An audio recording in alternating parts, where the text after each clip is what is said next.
ഈ നമുക്കൊരു ഏത്തക്കാപ്പം ഉണ്ടാക്കിയല്ലോ. എന്നാൽ ഏത്തക്കാപ്പം ഉണ്ടാക്കാനുള്ള അഗാധ പരിശ്രമത്തിലാണ് ഞങ്ങൾ. ഓക്കെ, മൈദ ഒന്ന് അരിച്ചെടുക്കാം.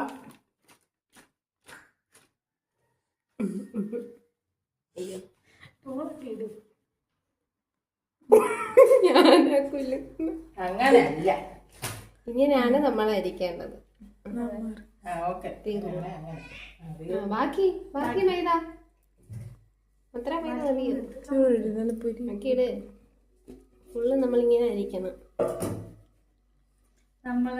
നമ്മളെ ദേഹം മൈദ നല്ലോണം അരിച്ചെടുക്കുക. ഇങ്ങനെ ചെയ്യുക. കരണ്ടൊന്നും ഇല്ലല്ലോ. ഇങ്ങനെയാണ് നമ്മൾ അരിക്കുന്നത്. എല്ലാവർക്കും മനസ്സിലായല്ലോ. പിന്നെ ഇനി ഇത് ഒരു പാത്രത്തിലേക്ക് മാറ്റുക.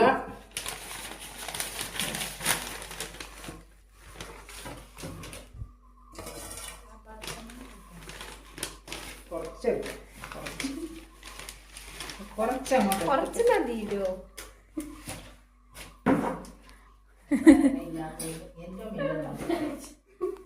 ഇനി ഒരു എന്തി സ്പൂണാ മഞ്ഞപ്പൊടി പാത്രം, അല്പം ഉപ്പ് അത്യാവശ്യം നല്ലോണം വേണം, അല്ലെങ്കിൽ ഉപ്പില്ലെങ്കിൽ ഒരു ടേസ്റ്റും കാണത്തില്ല. ലേശം മഞ്ഞപ്പൊടി ഇടാം.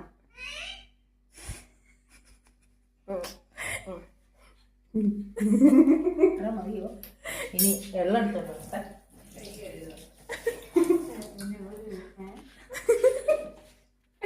ഉപ്പിട്ടോ നല്ലോണം? ഉപ്പ് നല്ലോണം ഇടണം. ഇന്നലെ തിന്ന വാരംപൊരിക്ക് ഉപ്പില്ലായിരുന്നു. എള്ളു തന്നെയല്ലേ?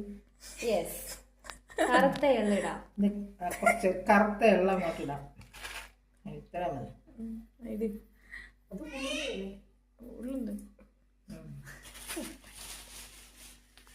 കുറേശ്ശെ വെള്ളം ഒഴിച്ചങ്ങോട്ട് എടുക്കുക.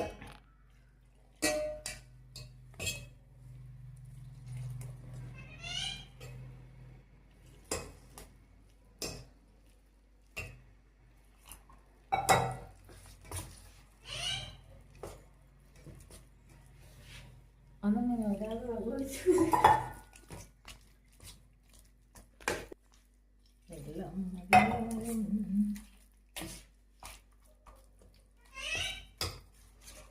ഏത്തക്കാപ്പം, രുചിയുള്ള ഏത്തക്കാപ്പം. മഞ്ഞപ്പൊടി വേണോ? കുറച്ച് ഈ മഞ്ഞപ്പൊടി പോരെ. ഇനി നല്ലോണം ഒന്ന് മിക്സ് ചെയ്യുക. ഒന്ന് കലക്കട്ടെ.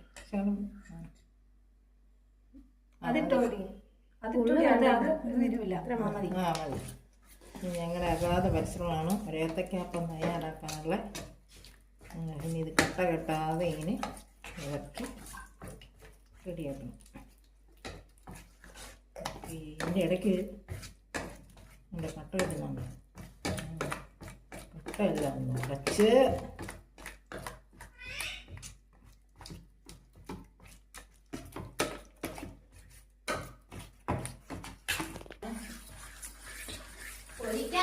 ഈ ഒരു പരുവത്തിൽ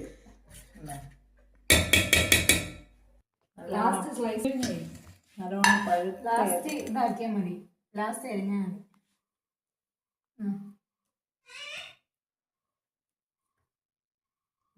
ഏത്തപ്പഴത്തിന്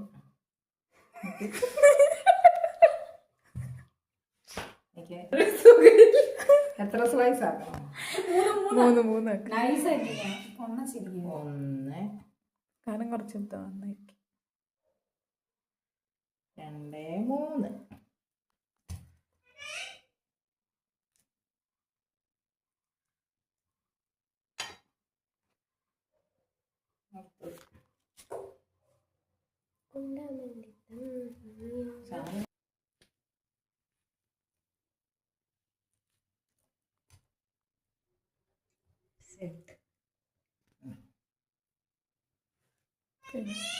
മുക്കി എങ്ങോട്ടാ വെക്കുന്നേ? മുക്കി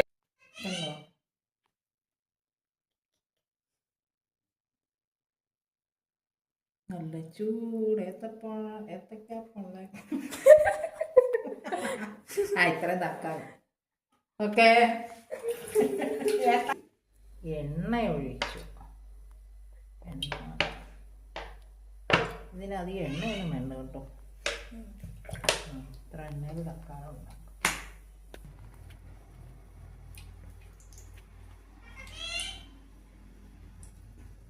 കോട്ട് ചെയ്തെടുക്കുവല്ലേ. ഇതിങ്ങനെ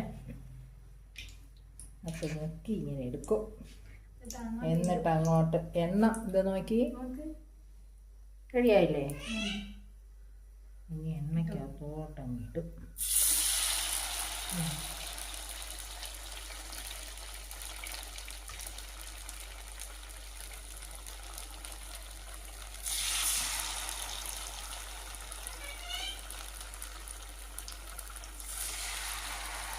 ഈ വേണം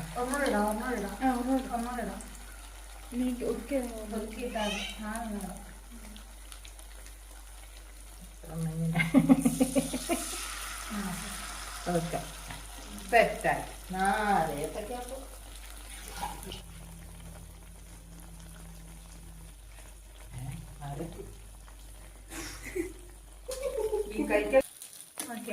നമുക്ക് മറച്ചിടാനുള്ള സെറ്റപ്പാക്കാം.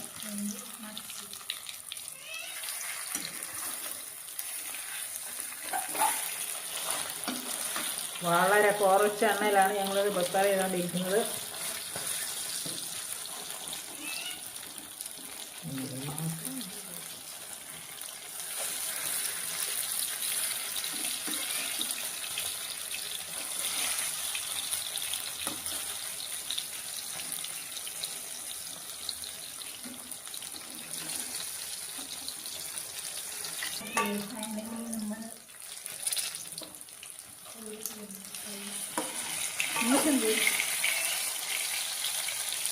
അങ്ങനെ നമ്മുടെ ചൂട് പഴംപൊരി റെഡിയായിരിക്കുന്നു.